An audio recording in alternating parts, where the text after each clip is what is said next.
Hello everybody, and thanks again for joining us. You join us on National Mental Health Awareness Week. It's a big week for us mental healthers. I've got a bit of a plan this week. I'm thinking of doing two. So we're going to talk about, we're going to kind of talk around men, obviously. I've got men here.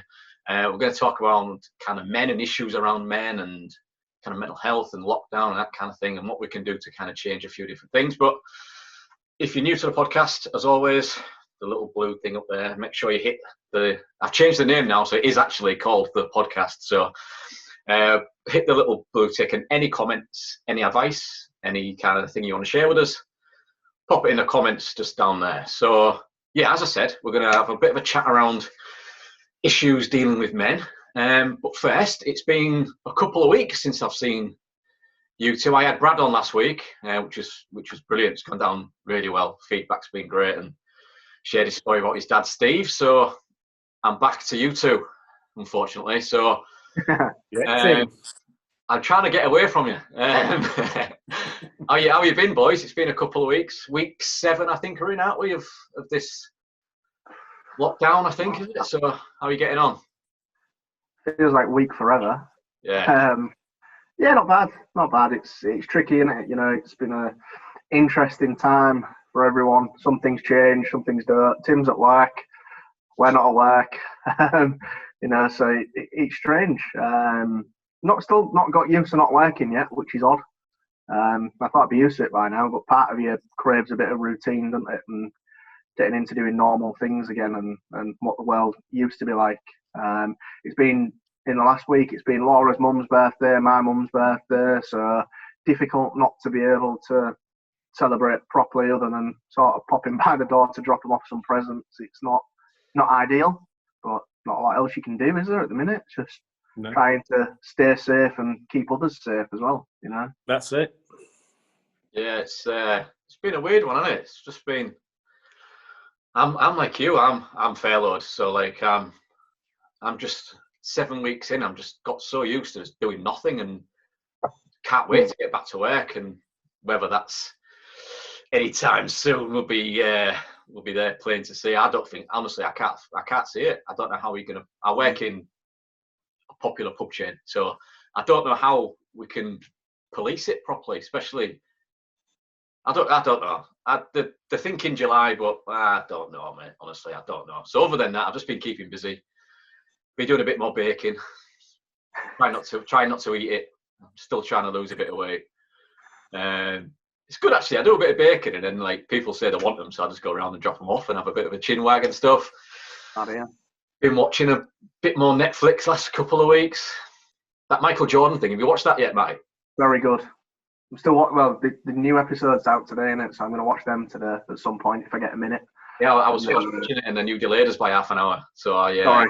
Because you're trying to change a nappy, so I watched the first half of the new one today. How have you been, Tim? I see you're at work doing the good work. Doing godly things. Yeah, no, good, thank you. Yeah, keeping busy. Trying to keep busy, because again, where a lot of our work is seeing people face to face, and we can't do that.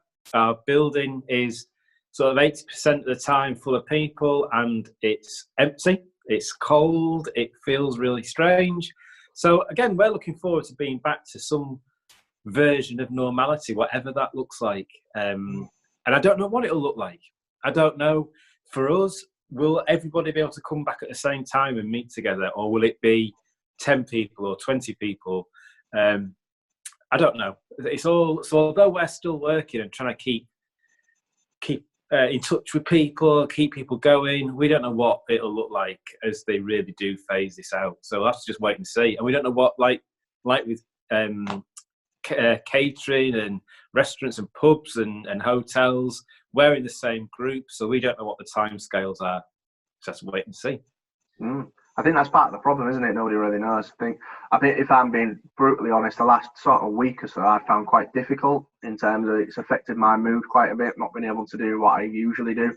I've been all right with it up until then and not really that bothered. And, you know, just the longer it goes on, I think people hit that point at certain points. I think some people were over it after 2 weeks, but after about 7 weeks, it started to affect my mood a bit now. I was a bit down last week, you know, and hearing things that still aren't good about people who you've known in the past and stuff who have passed away, and it's been difficult. I think it throws it into a bit of context as well, you know. I mean, sadly, somebody who I used to know passed away within the last week, and you know, the harsh reality of him being a similar age to myself, 29, and no family at funerals, and he's seeing the grief of his friends and his close friends, and I found that actually quite difficult to look at, and you know, and to be around, just the outpouring of grief and emotion. And these people aren't going to get to be able to say goodbye properly, or in the way that we usually would anyway. I don't know if you can ever, you know, handle grief properly, I suppose, but and them asking the questions of why, and I found that really, really difficult, and it kind of put things into perspective for me, you know, how incredibly lucky I am to have sort of come through the other side of those thoughts and feelings. But it got me quite down thinking about people who do feel like that now. What do they do? Where do they go? Where do you turn to? Because, you know, I think, personally speaking, we're all struggling a little bit with not having our different outlets. So, like, going to work for me is an outlet to talk to different types of people, or to occupy your mind, or, you know, going to the gym for you guys is a chance to occupy your mind and speak to other people, the different outlet. You know, and I love being at home with Laura and the kids, but 7 weeks of the same thing over and over and over. I'm sure she wants to go back to work and see people and stuff, but she's on maternity at the minute, and it's probably not wise to be working in a hospital at the minute when you've got 2 young kids. But it gets to that point where you think, well, what would I have done? Where would I turn to?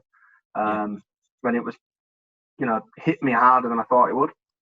Absolutely heartbreaking to see things like that still going on in the world and affecting so many people, and just seeing how loved that person was as well.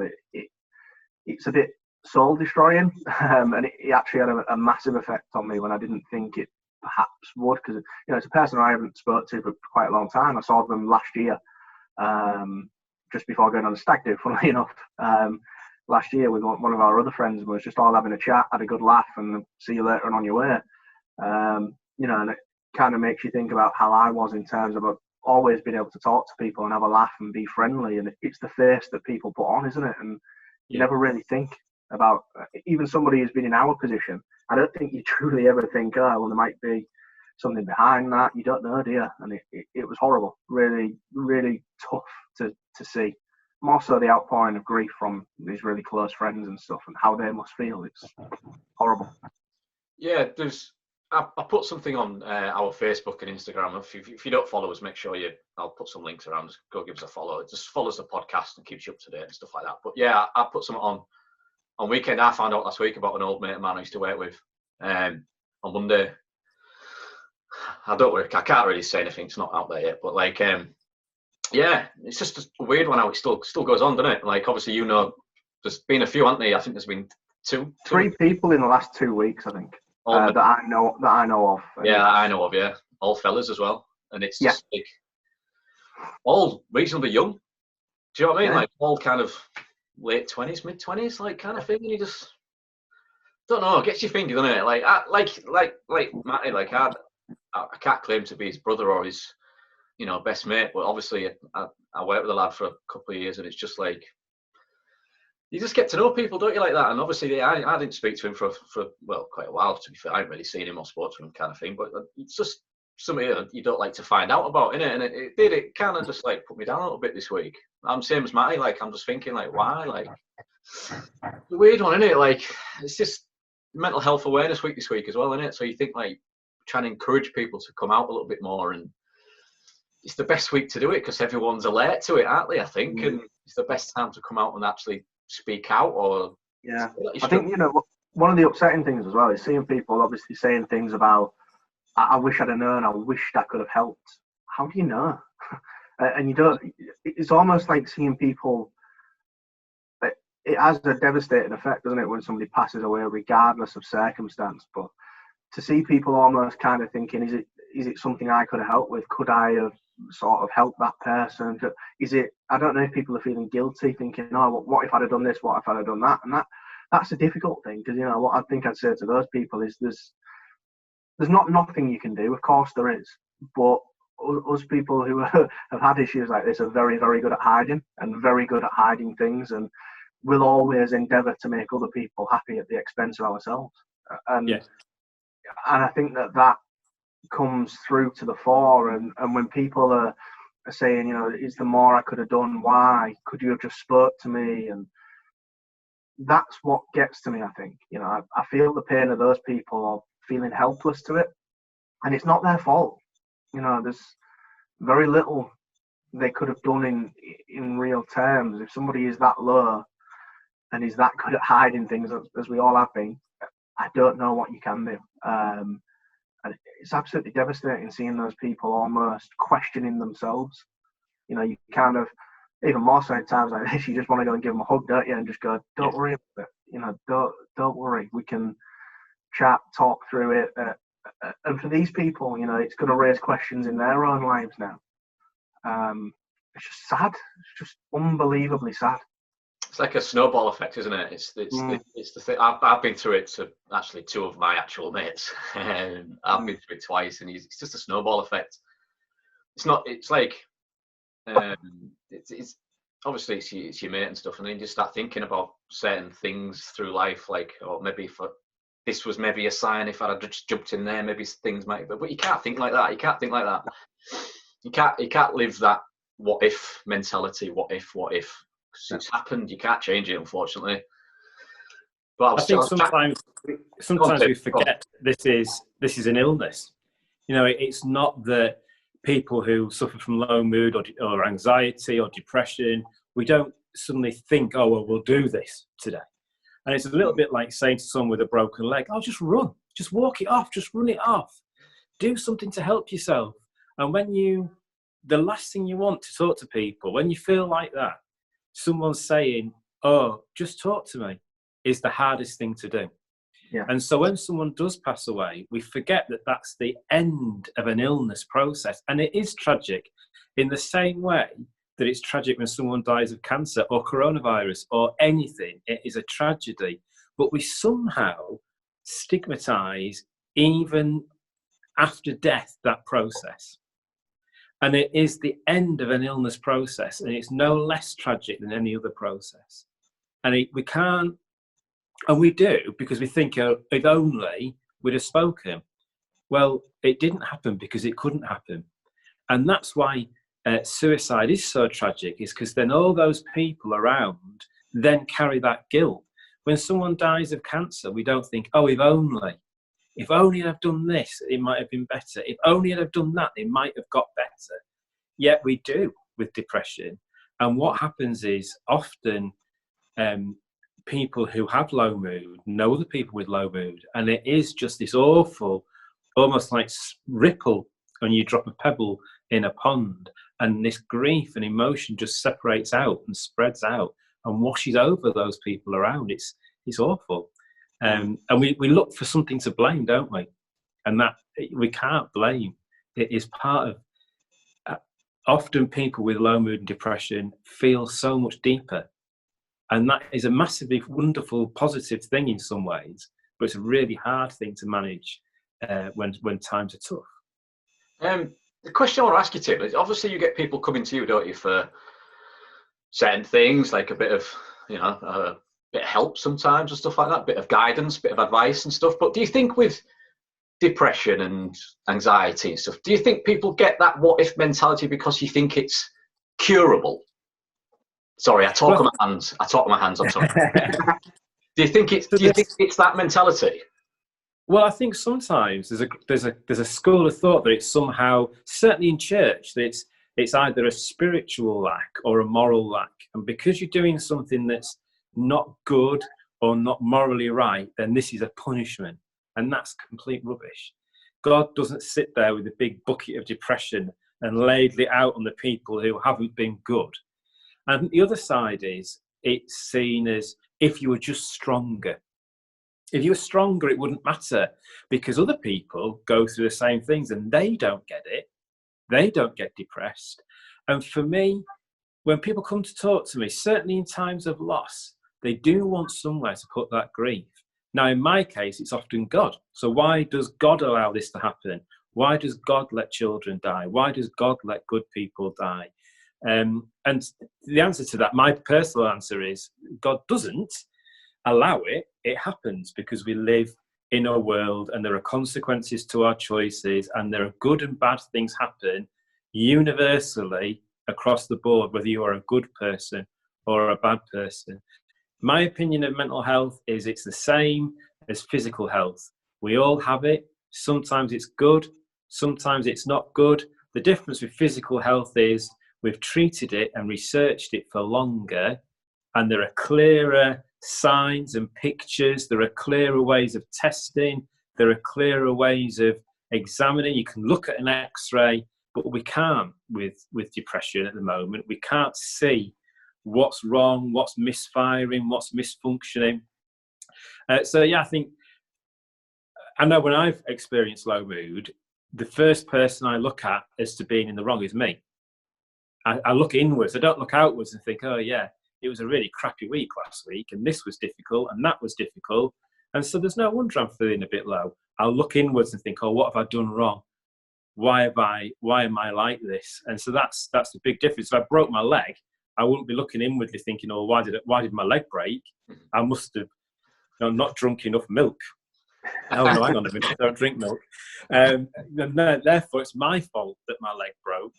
I wouldn't do that. I'd just think, oh, I've broken my leg, and it's going to be a pain for a short period of time. Then it'll be better. In your experience, then, Tim, in working in your line of work, do you think that makes things a lot more difficult for those people who do have a faith? You know, in terms of a group. I mean, I'm only speaking for myself here. I don't know about that. Never asked them about it, to be honest. It's never come up. But just in terms of a group of people who come to you and are around you, I think we have this perception that everybody with a faith is a really sort of happy group because they've all got one common goal. They all believe that, you know, God is something that will eventually be their salvation and their savior kind of thing. But do you think they probably find it much more difficult because of that? You know, as you've mentioned there, the stigma that it must be something they've done wrong. Yeah, I think that's very much the case. I think it's because of the way that theology is taught in this country, or in certain churches, in certain places. There are several Bible verses that say we should depend entirely on God, and that in tough times we should hand all of that over to God, and He'll give us a peace, and He'll give us a sense of security that's better than anything else the world can offer. I do believe that. I do absolutely believe that. But in the same way, if I wouldn't ask somebody, and I'll keep going back to a broken leg, I wouldn't ask someone with a broken leg to climb Ben Nevis. I wouldn't ask someone with faith who has depression, just give it to God. Just say this prayer and it'll be okay. Because low mood, it isn't an attitude. It isn't an outlook. It's an internal set of circumstances and quite probably chemicals, and I'm not clever enough to understand that. And I think when faith and science clash, so when faith and medicine clash, it can cause all sorts of turmoil for people. So if you have a faith that you understand as being absolutely important, not just in this life, but for eternity, when you feel depressed and you've prayed the prayers and it still hasn't worked, whose fault is it? But you can't blame God because God is perfect. So the only person left is the individual, is me. And I think that then can form a vicious cycle of, oh, well, I've prayed, it hasn't worked, I feel bad, I feel worse, I've prayed, it didn't work, I feel worse. And really, when I speak to people of faith with depression, I would explain it using those very physical health term models of, you need to get well. Now it's about making decisions around self-care. It's around talking to people you can trust. It's around exploring medication, nutrition, exercise, because I am not currently just a spiritual being. I believe that will come. But now I am a physical being, and my internal chemistry, my fitness, my diet choices, my use of alcohol and other substances will all impact how I feel. And unfortunately, when people are low in mood, sometimes those choices, you don't want to exercise, You maybe want to have a drink because momentarily it might make you feel a bit better. You might reach for a box of chocolate or a bag of crisps rather than beautiful fresh vegetables. So yeah, I think it's like anything. It's like very like fitness fanatics. You know, someone might say, "Ah, yeah, but if you exercise more and if you looked after your body and if you ate this clean diet, you wouldn't be depressed." I'd say the same to them. Yeah, it's good. Religion and faith for me is a core part of my life. Exercise, I am trying to make an important pillar of my life, but it won't stop the process that goes on in my brain from happening every now and then. And I don't embrace it and enjoy it, but I do accept it. I think those are two very different things. I don't think, oh, great, low mood's coming. Oh, a rare old time. What can we do this time it strikes? Yes, getting. But I do think, okay, this is happening and it's probably going to happen. And I'm going to have to experience it and I'm going to have to go through it. I'm going to have to try and do those things around routine about daily prayer, daily study, daily exercise, good diet. And those things are really useful. But it's a little bit like a plaster cast. They support and allow healing, but the healing happens in its own time. And for me, I have to appreciate that I put those supports around faith, health, routine, and I have to ride out the healing. So yeah, it's Mental Health Week, isn't it? National Mental Health Week. So I just want to go into some issues around kind of us fellas, shall we say? Should we move on to us, talk about us a bit more narcissists? So why, the main issue, I think, what we need to talk about is why don't we open up more? Moving on from what Tim says about, you know, like people coming to see him about certain things and stuff like that. So why do we find it? Do you still think there is a massive stigma around us men opening up? Go on, Tim. Well, I don't think there's a stigma, because a stigma implies that we think other people will judge us. I think men communicate very differently. And I think one of the lacking things now, and I'm not suggesting we go back in time, but a couple of generations ago, there were many more opportunities for men to meet together exclusively as men and express themselves in that environment. So most sports teams were men only, pubs were men only, workplaces were very gender divided, so physically hard work for men, less so for women. And we don't have now, I don't think, those environments where men can be just who they are without wondering about being judged. But unfortunately, we have to be careful now, because we can all be toxic in our masculinity. We somehow have to be this amazingly strong lover and provider, a tender father, an understanding work colleague. We need to be able to go into the supermarket and buy Tampax as easily as a 12-pack of Bud.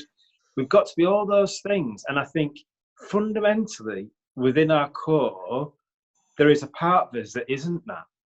There's a part of us that laughs at fart jokes. And there's a part of us, yeah, I'm the same, there's nothing funnier than a fart. And there's a part of us, because of the way that we are built, we are very visually stimulated. Most men are very visually stimulated, more so than women. And so we're attracted by things visually. Lots of marketing is done just to that. So I fear that in trying to express ourselves in our current society, it can be feel quite threatening. But I do think that we've become so bound by political correctness that it's not stigma that stops us. It's the fact that sometimes perhaps a fellow wants to express himself in a very angry, shouty, aggressive manner, and that isn't aggression, that is just the expression of emotion. So I think society has swung so far into not judging or making comments that could be seen as judging other people's choices, that we've done men a massive disservice. And so we have to form groups now that are solely male. Fabulous organisations like Andy's Man Club, King's Tribe, all of those things that encourage men to be men and talk together. And we can be men, and we can be all that we are made and designed to be without being misogynistic, without being violent, without running anyone down. But it's finding that middle ground. So no, I don't think it's a stigma. I think it's a fear that we will be judged as either too aggressive or not aggressive enough. Does that make sense? Yeah. That we become so wimpy that we're not attractive anymore, but we don't want to be too much that way, too bothered about how we look. But then we're supposed to be bothered about how we look. We're supposed to talk, and we're allowed to cry. Does that mean we should cry? It's an absolute minefield. So there are opportunities to talk, but certainly, I mean, I am of the generation, so I'm 49 this year, and it was boys don't cry. Yeah. Boys do not cry. So I'm like, well, what am I supposed to do when I get upset? What am I? How do I express this? So it's very confusing. My hope is, although I don't see it, my hope is that as we become more aware, this generation of boys that are growing up won't have the baggage that we had. And actually, the expression of emotion will just be a totally normal and proper thing just to do, and it won't ever be an issue. So yeah, I do wonder quite where it goes. Yeah. From here. That is part of the problem, isn't it? I think, Tim's spot on. There's so many worlds that we've all been in, that taking the world of sport, for example. Tim's right. It's one of the things that people love about playing sport now, rightly or wrongly, is that it's not probably, if you were to list it in order of things, probably comes third is the actual sport, comes second is seeing your mates, and coming first is literally that half an hour to an hour that you have in the changing room, just all here, saying and doing whatever you want. And I think that people go into that environment, and that's what those of us that have been in that environment, we love that. That is the best thing. You see the amount of sports people that have serious issues with mental health once they've stopped playing is partly because of that, because they compartmentalize that so much that, hang on, this is the only place where I can be like that and I can be me. Because I think people who do have mental health issues, for want of a better word, we all have this thing where we, like it or not, we do want to be loved by people. We want everybody to like us. We want people to think, oh, he's a nice guy. So some of those things that we say in that environment, where we know full well that we're just having a laugh, we're just messing about, we're just taking the piss out of each other, we think, well, if we say that in any other environment, nobody will like us, nobody will understand. And I think that we compartmentalize that bit so much sometimes that once we have to leave that bit behind and it's gone, what do we do? Where does that outlet come from? And I think that's where so many people struggle as well. It's not necessarily the stigma around mental health anymore, because I think everybody now knows that people do have mental health issues. It can be brought on by an onset of many things, like Tim says, as a genuine illness, or somebody who is suffering with grief and their mental health is struggling because they're at a low point in their life, but they will recover and will move on. It's for a myriad of different reasons. In the main, I think everybody craves that. Everybody craves being liked by people. Everybody craves being loved by people. So if we were to then break that down and go, I'm really, really struggling, it isn't just the stigma of people going, oh, he's ill or this or that. It's kind of, coming from my perspective, it's seeing you as a bit, as Tim mentioned earlier, perhaps a bit weaker, or perhaps somebody themselves is doing something wrong. Admitting to a failure, which I think is really difficult for them. And as Tim mentioned, anger and things. Anger for me, my outlet is sport, without a doubt. Now, I'm quite a big lad, and if I get angry in any other context or setting, it's probably quite scary for people. I wanted to get it out. I wanted to get all that anger out. I didn't know how to do it, where to go to do it. Obviously didn't know the best way to do it, because that's ridiculous thinking. But in my head, that was sound judgment. Yeah. And I think once you get to that stage of being that angry, and where do we have this output? Where does it go to? And it is intimidating for other people as well. Even I should imagine, even if I get angry in the sense of not shouting and screaming, but have a bit of a scowl on and don't really want to talk to people, some people might find that a bit intimidating. But how do we deal with that emotion? And I think the stigma, yes, whilst the stigma has been broken down a bit, the barriers within us as people and us as men in particular, I don't know how we get rid of that. Because as I said, I got to the point where I just kind of thought, fuck it, I can't do it anymore. I can't be all things to everyone. And I like to think I'm quite genuine and honest with that, and sometimes too honest. But when we mentioned earlier about outlets, about not being able to go to work for the last 7 weeks, I have a bit of an outlet at work. I have a laugh and a joke with people at work, and it's a different kind of laugh and a joke you have with people at home. Sport is a different kind of laugh and joke you have with people at work, people at home. These are different outlets, different ways of expressing ourselves. I think if you have the more of those, the better. And I think that now we've been stripped back and confined to those, I can see why people have done what they have in the last few weeks. If you're struggling already and those outlets have been completely condensed and compressed, and speaking of being in that situation, you're probably not going to be the type of person who reaches out to people anyway. So what is your likelihood of somebody reaching out to you when you're quite happy to distance yourself? If you're usually within those 2, 3, 4 different groups, you have to go to work.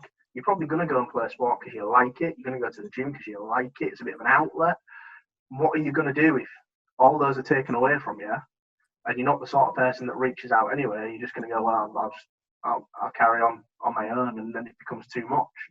And that's the place we've got to now. I think stigma, not so much an issue, but I think there is more of a pressure from a societal point of view on men to be all things to all people, and it's so difficult for people.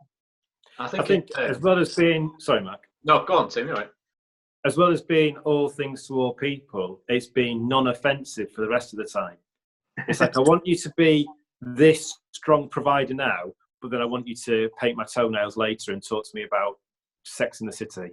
And you can't have it always. We can't just bring out the big macho man like an action figure to protect you in the bar fight, and then put it away when we get home when you want me to do MasterChef or whatever. It's not how it is. Lay off MasterChef. Well, apart from you, Mark, you can be both of those things. I love MasterChef. Anyway, I think for my point of view is I'll keep it pretty brief. No one wants to hear from me, but it's a fear. I think it's not so much. I hate the word stigma. I really wish.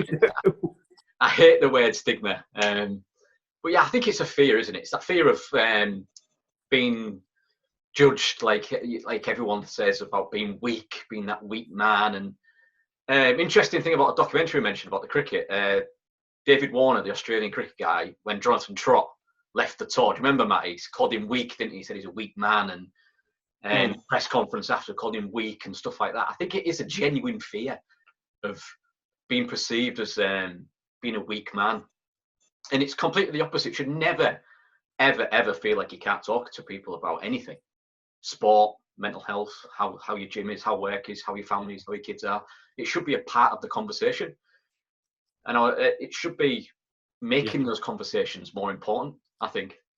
I think you've just got to try. You've just got to try. I think, if you don't try, you'll never know. I think, especially the thing that obviously that's been going on last couple of weeks of the deaths in the city and stuff. Just give it a try. What's the worst that can happen? You might find something you like doing, and it might kind of help you and give you an outlet like we talk about, but just don't fear it, especially as men. Don't fear coming out and saying, look, I've really struggled this week. It might be something minimal. It might be something like, I've struggled to kind of go for my exercise. I've struggled to kind of get out of bed today, and this is why. And the person you talk to will go, do you know what? Yeah, I did that the other day, but I did this differently, and I tried this, and maybe you can try that. Just have good, genuine conversations, I think. I think that's my advice. Just don't fear it. You should never fear talking about anything. Like you talk about Rovers not doing very well, or you talk about FC Stadium being empty most of the season and stuff. And anyway, I'm leaving that. look at the state of that top. Moving on, I want to go on to attitude. I had Brad on last time, and we talked about attitudes towards mental health. I think this week, more than ever, you're going to see on social media everyone posting about certain things, but the things you're going to miss is the actual groups in the city they're going to be posting. So you're going to have Mind, you're going to have, obviously, on this Man Club, you're going to have the Calm Zone, I think. You're going to have numerous people posting about Mental Health Week. So Do you think there's going to be a bit of a change in attitude moving forward, guys? Do you think? I get it. I get why it's a week. I get it, right? It's a marketing thing. It's a good idea. Really good. But why the fuck is it a week? Why does it need a week? It's what annoys me about stuff like this. Why a week? I get the marketing perspective, and that is totally what it's done for. But why a week? Why will we have celebrities jumping on the bandwagon for a week? Why will we have it in the papers for a week? Why will we have it on telly for a week? You know, it goes back to even like the daft thing when you see about, I don't know if you've ever seen the quote from Morgan Freeman about Black History Month in America. He says, I totally reject Black History Month. It's a fucking nonsense because Black History didn't last for a month. It is ongoing. And this is the same thing. You know, I get it. I understand it. It's a marketing ploy. Great stuff. But it's a week. It doesn't last for a week. You know, if it helps to highlight the support available for people, fantastic. But it needs to be ongoing and constant. It needs to be a constant discussion, a constant ongoing thing. A week with some people dipping the toe in and out of it because the publicist has told them it's a good idea doesn't really help. And to be quite frank, you know, speaking to you guys helps people more, and listening to you two talk through your stories will help people more than some dickhead off Towie popping up for a day and going, oh, it's real good to talk, everyone. I'm off back to do whatever I did before. I'll do it next week because the publicist says this week it's mental health week, which is great. Next week's baking week, so I'm off to make a cake. You know, it's just, I get it, and I'm just very cynical about these things, but I just wish it was more than. I just wish it was more of a concerted effort than a week. You know. Yeah, I get it. I do understand. It's a marketing thing, and it's just me being very picky and very annoying, and again very cynical.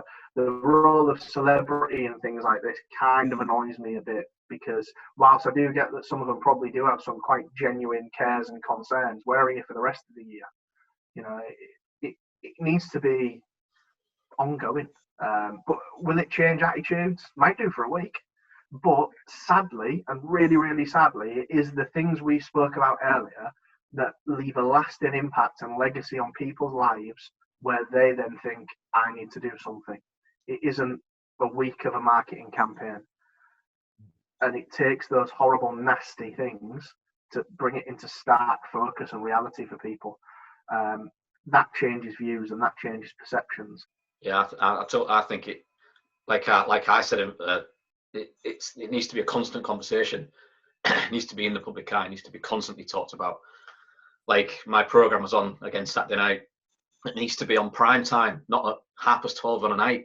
Do you know what I mean? Like, why is it on at 12:30 on a Saturday night? Because I think people are going to watch it after match of the day. Most people record match of the day and then watch it in the morning with a cup of tea and a Sunday paper. No one stays up and watches match of the day. I don't. It should be on a prime time if you want to make the most impact and get men talking, seeing more men on telly talking, more people in the public eye talking. Put it out at prime time. Do you know what I mean? Like when it first went out, it went out at 10:30 on a Sunday night. It was the 18th. The 18th today, isn't it? Yeah, so it was a year ago last year. It went at 10:30 on a Sunday night. You just think, stick it on after songs of praise. Stick it on prime time and get it out. No one watches that anymore. Sorry, Tim. Do you know what I mean? But stick it on where people can see it and it has an impact and it gets people talking. What do you think, Tim? Do you think there's been a change in attitudes towards mental health? I think it's a good thing. I don't think it will have any long-lasting effect because next week it'll be something else week. Yeah. And we end up in this compassion fatigue state of, I've got to be out Thursday night clapping for carers. I've got to wear a yellow ribbon, blue ribbon, green jigsaw piece, rainbow flag. It's very hard to keep track of everything. And I think really the only way I think that there'll be sustained change is when small groups of people affected by these issues, so in our case, men's mental health, do something together in groups of 4, 5, 6 men who improve the lives of each of those other men. And yeah, we come together as bigger groups for Mental Health Week. But do you know what? And I like the message for this Mental Health Week, which is kindness. Most definitely. If the world was a kinder place, it would be better, I am sure. But when next week is something else week, and the people affected by that are probably having very similar conversations to the one we're having now, of when you're living with a life-limiting condition or some other issue or whatever, and it's like, oh yeah, but it's only a week, and last week it was Mental Health Week, and next week it's whatever week. So we cannot change the whole of society. It's impossible, but we can change our communities. And if that starts with changing the lives of 2 other men, because actually, which is why, you know, I value my friendship with Mark so much, because it started out of that, out of a small group of men who allowed themselves to become vulnerable, post videos on Facebook that I saw and thought, okay, there's a group of men here experience similar things, to go to a meeting, to meet them face to face. And out of that, some really good and strong supportive friendships have come. That has changed my life. I am much more an advocate of having a big impact on a fewer people. And to me, it will always be acting locally and acting out of community and acting out of relationship. Because no matter how many, and the black dog pins, fantastic. It raises awareness. But you know what? If I'm feeling low, wearing a black dog pin isn't going to make me feel better. But having a conversation like this with 2 other men, and I realise I'm deluded, because I think that this is it. This is our conversation. This is where it stops. And it doesn't. It then goes on the internet, and it's all very much more public.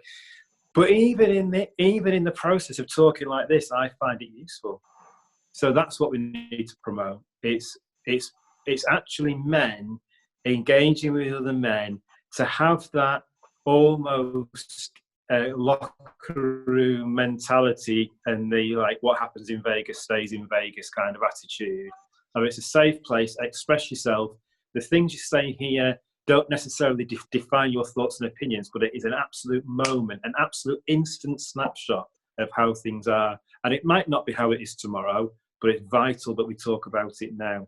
So, yeah, kindness is great. And I'm really pleased that there's an organisation that's put obviously quite a lot of money and a lot of time, a lot of thought into promoting this, but it will be forgotten, I would imagine, in a couple of weeks. But if 3 or 4 people, and if it's a global thing that's multiplied by however many hundreds, do something, then that's great. But it's not how I see permanent and long-lasting change happening. Yeah, I get what it is, and I think it is a really important week for people like us and communities, and you know, like national organisations, to get their message out there. And it is a fantastic thing. I know we talk a little bit naughty about it, but it is a fantastic thing, and it is to raise awareness. And if you can raise awareness to certain groups and certain places you can go, then fantastic.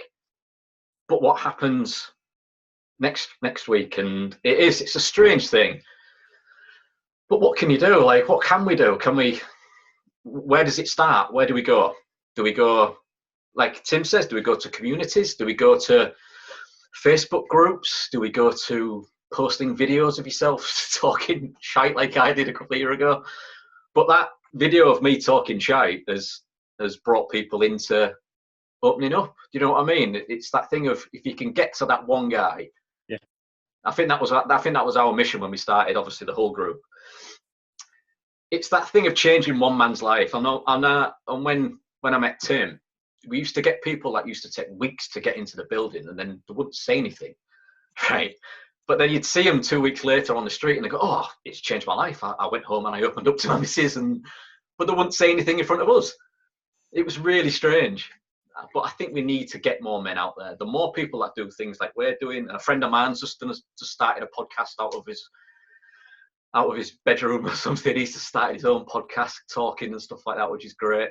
Yeah, the more men we see in the public eye, don't have to be celebrities. Brad said last time, and you know, he's had messages for people opening up to him because they see him in the public eye, and it's. I think that's more important. That's my attitude towards it. The more of this we do, I know we boy sometimes, but the more of this we do, we are trying to reach that one guy. We've had a few messages to the page recently, which has been fantastic. You know, people trying to, you know, talk and say how much it's helped them and stuff, which is brilliant. So yeah, I think one of the important things as well is, you know, we do focus predominantly on the male aspects of it, but there's also females suffering and things like that as well.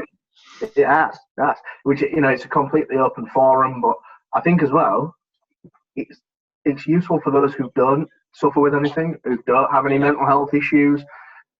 It's a learning tool, you know. How do you help support somebody who does? You know, how can you know what's going through our minds? Because without this, you probably wouldn't. And we can't articulate that very well in that moment of time either. I've had people say to me before, well, just let me know what to do and I'll help you. And I kind of just end up screaming back, I don't know. I don't know what you can do. Stop asking me. And it's weird, isn't it? It's really weird. But I think, you know, for those people as well, it's useful just to get a bit of an insight. And the more the merrier. We've always said people just come and join in the conversation. You know what? One week we might have 52 little screens on this, and that'd be amazing. That'd be chaos. Everyone join in the conversation. Yeah. Yeah, like I want as many people to come on. I mean, I've had Brad on to talk about he lost his dad to mental health, and he come on and spoke brilliantly about his dad and how he went through the grieving process. And I know he came on here and talked. I know he's done other public things, but he talked on this about talking about it and stuff like that. And you don't have to be called Brad, by the way, to come on. I've had two Brads on. You could be. Don't matter what your name is. But I had Brad Guinness on the first one. He come on and talk about losing his grandparent and stuff. And you know, it's just the more people who get involved with the podcast and leave comments and share it and get involved with us and stuff like that. And you don't have to have anything to trouble with. Just come on and have a conversation. And obviously, just talk about something. Do you know what I mean? Let's get the conversation going. So, guys, thank you once again. All right. We've talked for long enough, I think.